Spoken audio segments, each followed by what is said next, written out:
भजो नित्य गोविंदा नित्य गोविंदा. இந்த உலகத்துக்குள்ள நான் வரங்க, எனக்கு எக்கச்சக்கமான ஆசை, நிறைய தப்பு பண்றேன், இந்த உடம்புக்கு விளைவு அனுபவிக்கக்கூடிய அளவுக்கு இன்னும் வரல, ஆற்றல் வரல. அப்ப நான் வாழும் பொழுதே எனக்காக நானே வாங்கிக்கிற எக்ஸ்டென்ஷன் தான் யாருங்க? என் குழந்தை. லாஜிக் புரியுதாப்பா? நானே எனக்காக இருக்கும் பொழுதே, வாய்ப்பு கிடைக்கும் பொழுது வாங்கிக்கிற எக்ஸ்டென்ஷன் தான் யாருங்க? என் குழந்தை. அப்ப நானும் என் குழந்தையும் வேற வேறையா?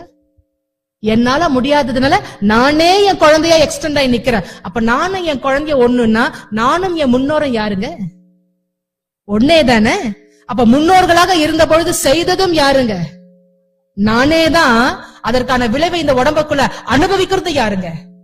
இதுக்குதான் உங்க ஜாதகத்துல எழுதியிருப்பாங்களாமா, ஜனனி ஜன்ம சௌக்கியானாம் பதவி பூர்வ புண்ணியானாம்னு எழுதியிருக்குமா. இந்த பிறவில எதையாவது அனுபவிக்கணும் நீங்க ஆசைப்பட்டீங்கன்னா ஏற்கனவே வாழ்ந்த உடல்ல என்ன பண்ணிருக்கணுங்க? செய்துட்டு நல்லது செய்துட்டு வந்திருக்கணும். அப்ப இன்னைக்கு செய்ய அனுபவிக்கக்கூடிய விளைவுக்கும் யாரு குற்றவாளிங்க?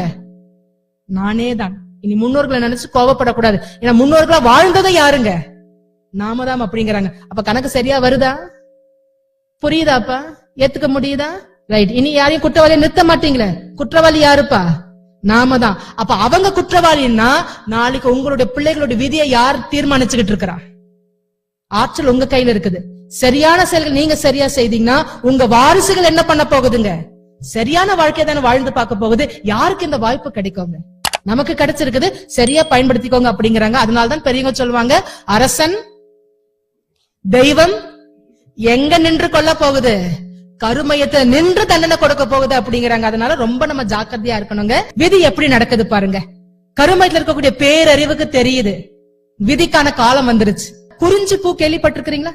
எத்தனை வருஷத்துக்கு ஒரு தடவை பூக்குங்க? யார் குறிஞ்சி பூக்கு சொன்னாங்க? இன்னைக்கு 12 வருஷம் ஆயிடுச்சு. முதல் நாள் காலையில விழுந்துருச்சு பூத்துரு அப்படின்னு சொல்லிட்டு யார் குறிஞ்சி பூக்கு சொன்னாங்க?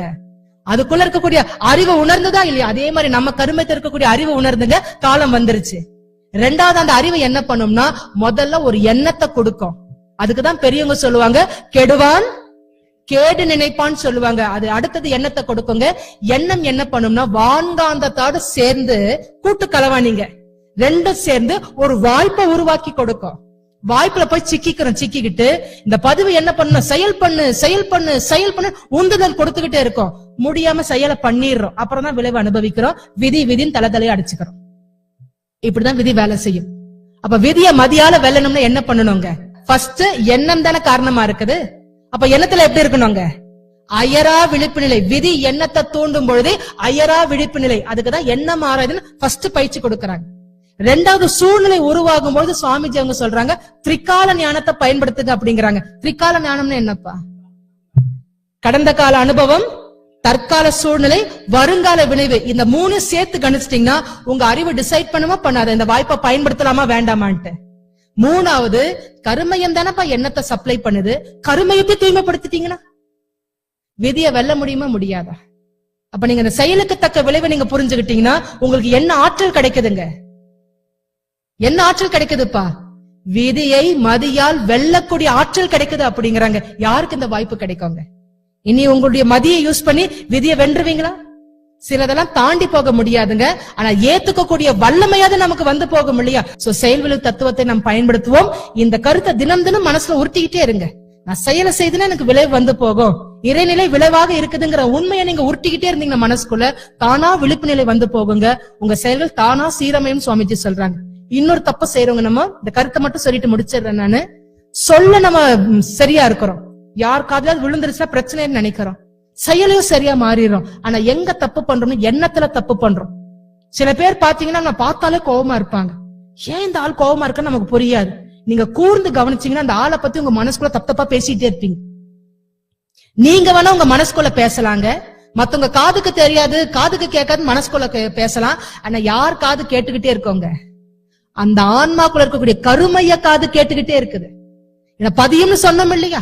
அப்ப அவங்களுடைய கருமையத்துல நீங்க மனசுக்குள்ள பேசுற கருத்தெல்லாம் பதிஞ்சுக்கிட்டு உங்க மாமியார மனசுக்குள்ள திட்டிக்கிட்டே இருக்கிறீங்க. ஆனா மாமியார் கிட்ட பழகும் பொழுது டீ கொடுக்கும்போது அன்பா கொடுக்குறீங்க. மாமியார் அப்படிங்கிறாங்க. ஏன்? ஏன்னா மாமியாருடைய கருமையை ஞாபகப்படுத்துது.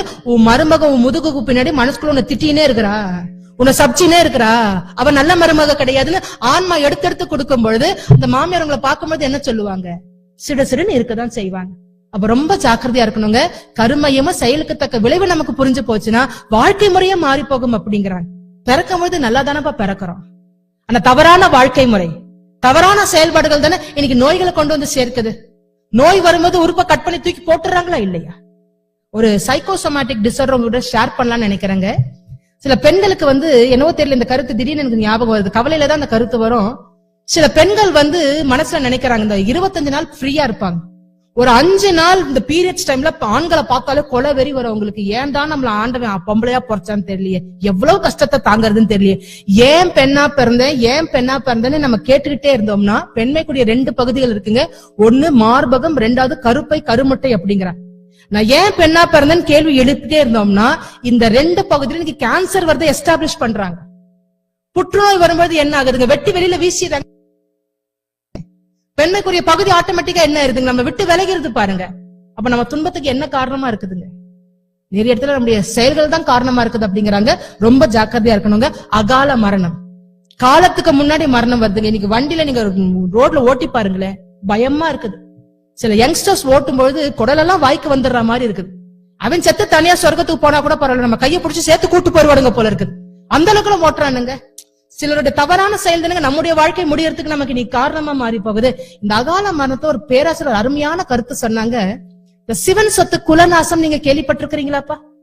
பொதுவாக நம்ம சிவன் சொத்து குலநாசம்னா என்ன நினைக்கிறோம்னா, கோயில் இருக்கக்கூடிய சொத்து எடுக்கிறது தான் குலத்தை நாசம் பண்ணும் அப்படின்னு நினைக்கிறோம். ஆனா உண்மையிலே சிவன் சொத்து என்ன தெரியுமா? பஞ்சபூதங்கள் மட்டும்தான். அதுல இருக்கக்கூடிய பேரறிவு மட்டும்தான் சிவன் சொத்து. எங்கெல்லாம் பஞ்சபூதங்கள் மக்களுக்கு உதவியா இருக்குதோ தேவையில்லாம அந்த பஞ்சபூதங்களை நம்ம அழிச்சோம்னா நம்ம குலம் என்ன ஆகுங்க? இல்லாம நிர்மூலமா போயிடும். ஒரு மரம் இருக்குது, தேவையில்லாம அந்த மரத்தை வெட்டுறோம். ஒரு கிணறு இருக்குது, தேவையில்லாம அந்த கிணத்தை மூடிடுறோம். ஒரு கோயில் இருக்குது, மக்களுக்கு பயன்படக்கூடிய கோயில் இருக்குது, வேணும்னு அந்த கோயிலை இடிக்கிறோம். வேற ரூட் பண்ணிருக்கலாம், வேணும்னு இடிக்கிறோம். இதெல்லாம் எதுக்கு சமானங்க?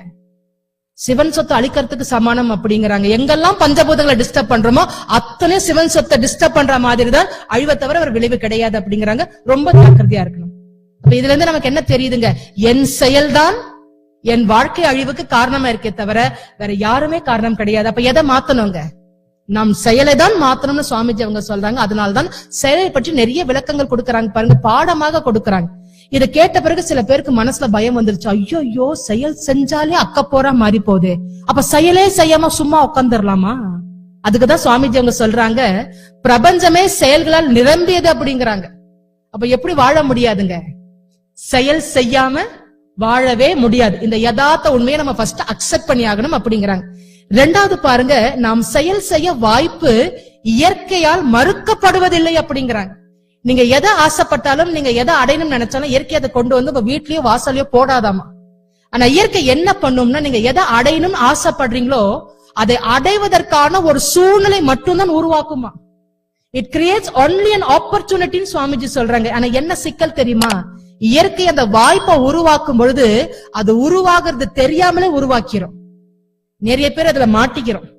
சில பேர் நினைக்கிறோம் 2 கண்ணு தான் பாக்குதுன்னு நினைக்கிறோம். ஆனா கீதையில அருமையா கிருஷ்ணர் சொல்றாரு, அவருடைய சாரதி கேட்டாரா, கிருஷ்ணா நீ எதுக்கு தர்மனை சூதார விட்ட?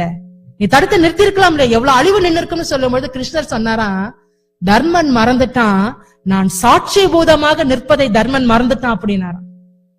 நாமும் தானங்க மறந்துடும். ஆண்டவன் உள்ளும் பொறுமுமா சாட்சியா எல்லாத்துக்கும் நிக்கிறன்னு மறந்து தானங்க அங்கங்க தப்பு பண்றோம். அவன் எப்படி உருவாக்குனா, வாய்ப்பை உருவாக்கி, வாய்ப்பு உருவாக்குறதே தெரியாம உருவாக்கி நம்ம அதை தள்ளி விட்டுட்டு செயலை செய்ய வச்சுட்டு கடைசியில துக்கத்தை அனுபவிக்கிறோம் அப்படிங்கிறாங்க. சோ இப்படிதான் நமக்கு விளைவு வருதுங்க. ரொம்ப ஜாக்கிரதையா இருக்கணும். அதுக்கப்புறம் செயலை செய்யறோம், விளைவு வருது.